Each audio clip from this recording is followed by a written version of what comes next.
할렐루야. 좋은 아침입니다. 오늘 고린도전서 7장은 여러 복합적인 문제가 함께 있어서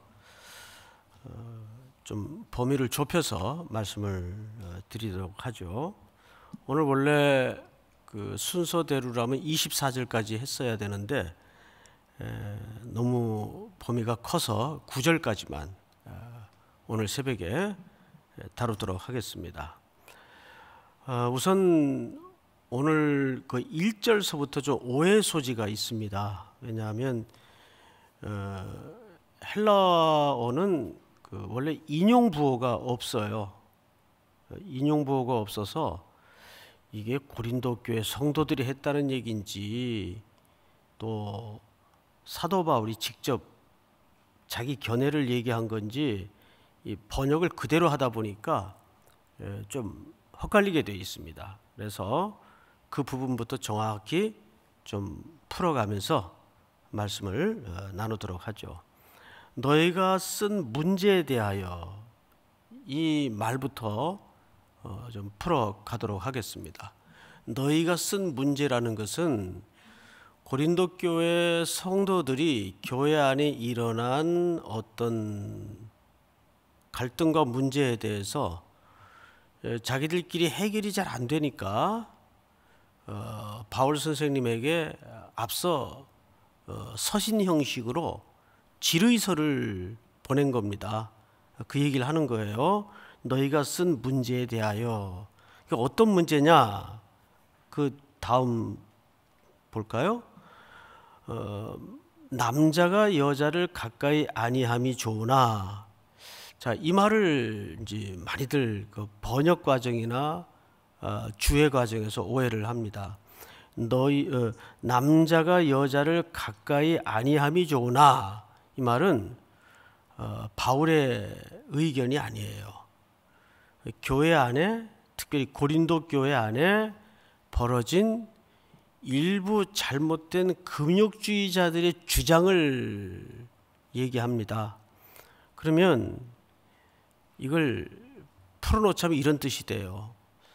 앞서 고린도 교회 성도들이 바울 선생님에게 질문을 했어요. 그 질문의 내용이 뭐냐면, 선생님, 우리 중에는 일부 이렇게 주장하는 사람들이 있는데 어떻게 남자가 여자를 1절 가까이 아니함이 좋다. 이 말은 이제 교회 안에 생성된 금욕주의자들의 주장입니다. 이게 맞는 겁니까? 그 질문을 서신을 통해서 했었다 그 말이에요. 그 말을 이제 바울이 답변을 쓰다 보니까 이걸 인용 부호를 해야 되는데 마치 그 우리말 성경에도 얼핏 보면 바울이 이렇게 강조를 하거나 주장을 하듯이 이렇게 오해의 소지가 있단 말이에요. 가까이 한다는 말은 성적으로 부부관계를 얘기합니다. 그런데 교회 안에 영지주의자들의 영향 때문에 두 극단이 항상 있다고 말씀을 드렸죠.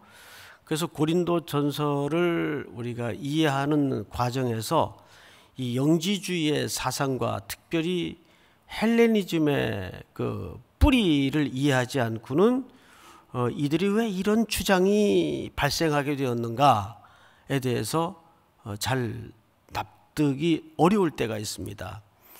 자, 헬레니즘 또는 영지주의라는 것은 거의 뿌리를 이웃사촌 간에 처럼 같이 하고 있는데 그들은 영과 육을 완전히 분리해서 이해를 갖죠. 그래서 영적인 것만이 자기의 실체예요.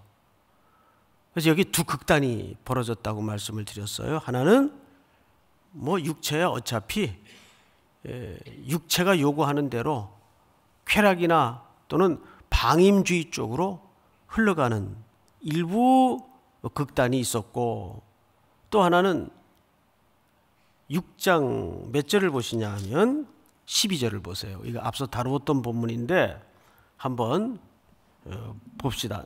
모든 것이 내게 가나. 이 말은 역시 고린도 교회 안에 있었던 일부 주장을 한 사람들인데 이 격언이에요. 격언. 이거 방임주의자들이 주장한 하나의 격언들입니다. 이런 1세기 때 특별히 고린도라는 도시의 사람들이면 이 말이 무슨 뜻인지를 척 모두가 알아듣는단 말이에요. 이건 방임주의자들. 그래서 여기에 반발을 가진 사람들이 이제 한켠에 금욕주의로 또 자기들의 주장을 발전을 시킵니다. 해서 고린도 교회 안에서 어떤 일이 또 한켠에 벌어져 있는가 하면 이렇게 방임주의 쪽으로 가능하다 모든 것이 주장하는 사람들이 있었는가 하면 또 한켠에는 그럴 수 없다 해서 부부라도 부부관계를 해서는 안 된다. 심지어는 이 금욕주의자들은 헤어져야 된다. 이렇게 그 하나님의 창조의 근본적인 질서와 원리를 자기들의 아집으로 훼손시키거나 망가뜨리려는 주장들이 있었어요. 그러니까 성도들의 입장에서는 아직 어린 교회고 하니까 이게 어느 말이 맞는 거지 하고 바울 선생님에게 편지를 보낸 거예요. 바울 선생님이 그 편지를 받아들고 이런 가치관에 또 성경의 질서의 혼란을 이제 하나씩 답변 형식으로 풀어가는 게 오늘 이 내용이란 말이에요. 그래서 너희가 쓴 문제에 대하여 말하면 남자가 여자를 가까이 아니함이 좋으나, 이 말은 바울이 한 말이 아니에요. 너희들이 이런 주장이 있다고 들었는데 하면서 이제 다음 보세요. 음행을 피하기 위하여 남자마다 자기 아내를 두고 여자마다 남편을 두라. 두라 그랬어요. 두라. 자, 여러분, 그러면 이렇게 또 이해를 가질 수가 있겠네요. 그러면 결국 부부 생활이라는 게 단순히 성적인 타락을 피하기 위해서만 존재하는 삶의 형식이어야 하나? 그건 아닙니다. 그건 아니고 여러 부부 생활의 여러 패턴과 여러 기능이 있는데 그 중에 이제 한 측면을 얘기하는 거예요. 사도 바울은 부부 생활의 여러 기능 중에 그 중에 또 한 기능이 피차간의 음행을 피하기 위해서 남편을 두고 아내를 두는 것이다 라는 말을 하는 거지, 이것이 부부 생활의 전체 이유이다 이런 뜻은 아닙니다. 그래서 여러분, 보통 우리가 이런 말을 해요. 헤어지는 분들 이렇게 사유를 들어보면 행복하지 않아서 헤어진다 그래. 행복하지 않아서.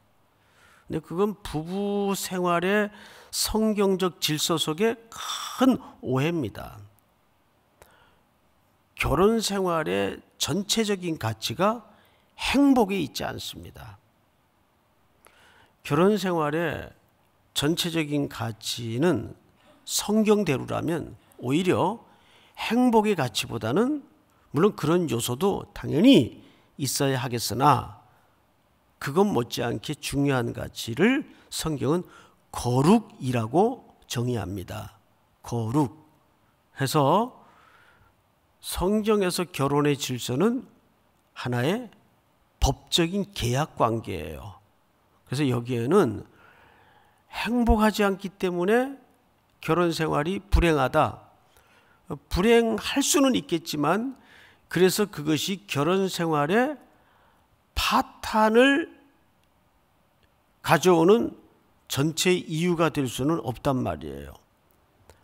그래서 결혼 생활은 하나의 엄밀한 의미에서 하나님 안에서 계약 관계입니다. 결혼 생활을 통해서 우리는 그리스도와 우리 간의 신앙생활의 질서를 배우고 하나님의 사랑을 알아가는 중요한 도구이기도 합니다. 그런데 오늘 여기서는 일단 음행의 문제 때문에 그런 금욕주의적인 잘못된 이해 때문에 바울이 결혼 생활을 설명하는 중에 음행의 기능만 지금 설명을 하는 거예요. 자, 3절을 볼까요? 자, 4절. 아내는 자기 몸을 주장하지 못하고 오직 그 남편이 하며, 남편도 그와 같이 자기 몸을 주장하지 못하고 오직 그 아내가 하나니. 이 무슨 얘기입니까? 서로가 말하자면 종속되어 있는 관계란 말이에요. 여자만 남자에게 종속되어 있는 것이 아니라 남자도 여자를 위해서 종속된 의무를 가지고 있다는 거예요. 그러니까 이것은 뒤집어 얘기하면 주종의 관계라는 그런 의미가 아니라 서로 의무를 가지고 책임을 가지고 배려하고 섬겨야 되는 관계라는 거예요. 그런데 이제 우리나라도 아직은 이 남존여비 사상이 유교적 뿌리 때문에 굉장히 그 뿌리가 깊습니다. 뭐 아직도 그 우리 부모님들 세대의 그 사고 방식대로라면 여자의 가치는 우리 사회에서 아직도 인간의 존엄성과 하나님의 형상대로의 가치로서 존중받지 못하는 것이 또한 사실이에요. 그래서 신앙적으로 기독교적 가치관에서 성숙한 사회는 특별히 여성의 지위에 대해서 굉장히 성숙해야 됩니다. 근데 어쩌면 아이러니하게도 그것이 가장 잘 이루어지지 않은 공동체가 또한 교회입니다. 교회. 그래서 우리 교회에서도 이 여성들의 역할, 여성들의 기능, 여성들의 시선 이런 부분들에 대해서 좀 장을 확대하거나 넓힐 필요가 있어요. 뭐 성경에도 유대인들도 마찬가지죠. 아예 숫자에도 안 넣었으니까.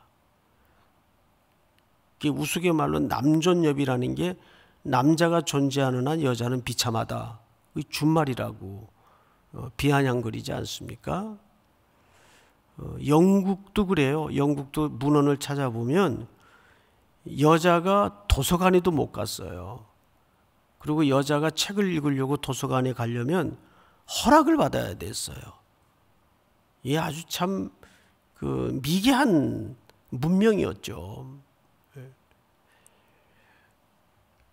근데 오늘 사도 바울이 이제 이 문제를 어디로 확대하는가를 좀 보십시다.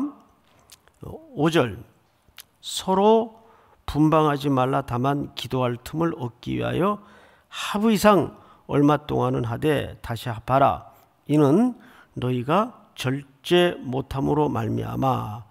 이건 이제 성적인 부분을 얘기하는 거죠. 그러니까 역시 계속 바울은 여기서 부부관계의 한 기능을 음행의 문제. 그러니까 우리가 부부로서 산다는 것은 하나님 앞에 피차 뭘 연습하는 관계입니까? 거룩을 연습하는 관계예요. 거룩을 연습하는 관계. 6절을 한번 보십시다.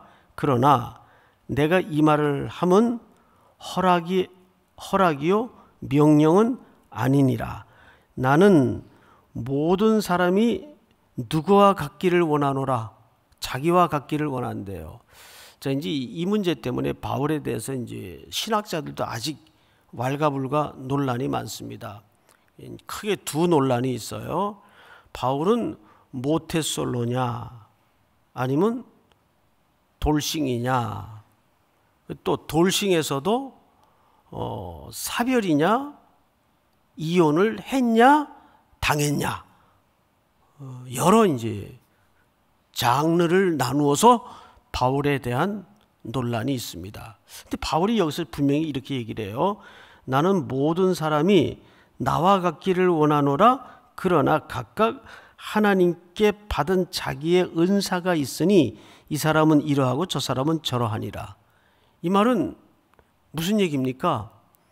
여지를 두고 있는 겁니까? 두지 않고 있는 겁니까? 여지를 두고 있는 거예요. 다시 말해서 정확히 혼자 사는 것도 그것이 은사이면 가다 그 말이에요. 또 부부로 사는 것도 그것이 하나님의 섭리면 가다 그 말이에요. 그럼 바울은 나와 같게 되기를 원한다? 그 바울은 모태솔로일까? 이건 아니에요. 바울이 모태솔로가 아닌 것은 확실한데 뭘로 알 수 있냐면 바울이 랍비입니다. 랍비는 결혼한 사람만이 가능합니다. 그래서 바울은 원래부터 독신이었던 것은 아니에요. 그는 아내가 있었던 걸로 추정이 됩니다. 그래서 이제 학자 대표로 요하킴 예레미야스라는 분이 계세요. 이분은 아주 그 예수의 비유에 대해서 또 원어에 대해서 아주 석학인데, 이 요하킴 예레미야스 같은 분은 바울은 아내와 사별을 했을 것이다, 이렇게 이제 논리를 내놓습니다. 그런데 또 못지않게 유명한 신학자 중에 한 분인 F.F. 브루스 같은 분은 이 부분에 대해서 아니다, 바울은 사별을 한 것이 아니고 이혼을 당했을 것이다, 이렇게 또 추론을 합니다. 그 근거로 그렇게 그 1차, 2차, 3차에 걸쳐 가정을 돌보지 못하고 주의 일한다고 선교를 하러 다니니 어느 여자가 가정생활을 유지하는 것이 가능하겠는가. 그래서 아마도 이혼을 당했을 것이다, 이렇게 이제 브루스 같은 학자는 이야기를 합니다. 그럼 저는 어떻게 생각을 하느냐? 몰라요. 잘 몰라요. 그래서 성경이 끝까지 함구하는 문제에 대해서는 굳이 그거를 파헤치려고 시간 낭비하지 마시고, 확실한 것은 뭐냐면 그는 현재 독신이다. 그 정도로 그냥 알아두시면 좋을 것 같은데, 자, 바울이 여기서 말하는 근본적 그 취지가 뭐냐를 좀 우리가 접근하면서 오늘 말씀을 마칠 필요가 있습니다. 자, 8절을 보십시다. 내가 결혼하지 아니한 자들과 과부들에게 이르노니 나와 같이 그냥 지내는 것이 좋으니라. 만일 절제할 수 없거든 결혼하라. 정욕이 불같이 타는 것보다 결혼하는 것이 나으니라. 그러니까 바울은 두 쪽을 다 지지해요. 나와 같이 그냥 주의 일을 위해서 혼자 지내는 것도 참 좋다. 이렇게 선교를 하고 복음 전도를 하다 보니까 어차피 가정의 책임을 온전히 하지 못할진대는 그냥 혼자 이렇게 지내는 것이 좋겠다. 그러나 불타는 정욕 때문에 절제할 수 없거든. 그 절제가 하나님의 거룩을 훼손하는 결과를 빚을 때에는 결혼을 해라. 그래서 양쪽의 가능성을 다 지지하고 다 열어놓습니다. 그래서 오늘 참 이 문제는 현대인들에게 굉장히 뜨거운 감자 아니겠어요? 채널만 틀면 이 싱글 라이프에 대해서 부추기는 화면도 많이 나오고 또 그런 프로그램도 많이 등장을 하고 하는데, 과연 우리 교회에서는 우리 청춘들에게 어떻게 가르쳐야 될까?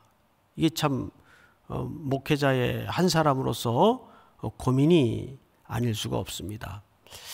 그러나 우리는 창세기로 돌아가서 한번 마지막으로 생각을 해보면, 창세기에 보면 아담을 만드시고 하나님이 혼자 있는 것이 좋았다 그랬어요? 좋지 않았다 그랬어요? 좋지 않았다 그랬어요. 그래서 아담을 잠들게 한 다음에 그의 옆구리를 열어서 그의 배피를 만듭니다. 그런데 이 역사를 하나님이 혼자 하지 않았어요. 역시 삼위 하나님이 같이 하셨어요. 저는 그 하나님의 속성에서 답을 좀 찾고 싶어요. 하나님은 이상하게 함께 하시는 걸 참 좋아하세요. 믿습니까? 함께 하시는 걸 참 좋아하세요. 그래서 이 땅에 최초의 가정을 설립하신 이유도 홀로 있는 것이 좋지 못해서 돕는 배필을 만드시고 그들을 함께 에덴에 두셨던 겁니다. 그리고 이 창조의 모든 역사와 운영과 섭리를 삼위 하나님이 함께 하셨어요. 그리고 이 세 분은 지금도 하나로서 세 분이 함께 구원의 역사를 만들어 가시고 이루어 가십니다. 믿습니까? 우리가 부부로서 또는 부부를 넘어 가족으로서 뭘 배우냐 하면 교회를 배우고 그리스도를 배울 수 있기 때문입니다. 그러나 부득이한 개인적인 또 은사나 사연으로 그러지 못할지라도 그 싱글 라이프를 통해서 우리는 하나님께 또 영광을 돌릴 수 있는 거예요, 없는 거예요? 있단 말이에요. 그러니까 이런 시각은 우리가 버려야 되지 않겠는가. 뭐냐면 마치 혼자 사는 것이 무슨 부끄러운 것처럼 이렇게 시선을 꽂는 것은 굉장히 타당하지 못한 가치관이다. 그래서 독신도 하나님께 영광을 돌릴 수가 있고 또 부부로 사는 것도 또 독신이 누리지 못하는 또 행복을 통해서 그리스도를 배워갈 수 있고 믿습니까? 어쨌든 그러나 창세기의 원리로 거슬러 올라가면 속히 우리 교회 이 수많은 싱글 청년들이 또 아름다운 배필을 만나서 또 아름다운 배필로 잘 준비가 돼서 결혼도 하고 자녀도 낳고 건강한 가정을 통해서 그리스도의 나라를 경험하고 이루어가는 복된 또 남은 하반기 한 해가 될 수 있기를 또 여러분들의 가정에 그 기도의 제목이 다 결실할 수 있기를 주의 이름으로 축복합니다. 자, 오늘은 우리 가정과 또 우리 건강한 부부일지라도 그 건강한 부부의 삶을 통해서 하나님을 배워가고 그리스도의 구속의 원리를 배워갈 수 있도록 도와주시옵소서. 또 우리 교회 수많은 싱글 청년들의 결혼 문제를 위해서 또 간절히 기도하시다가 일어서는 새벽이 될 수 있기를 바랍니다. 다 같이 기도하겠습니다. 사랑하시는 하나님 아버지 감사합니다. 복된 아침을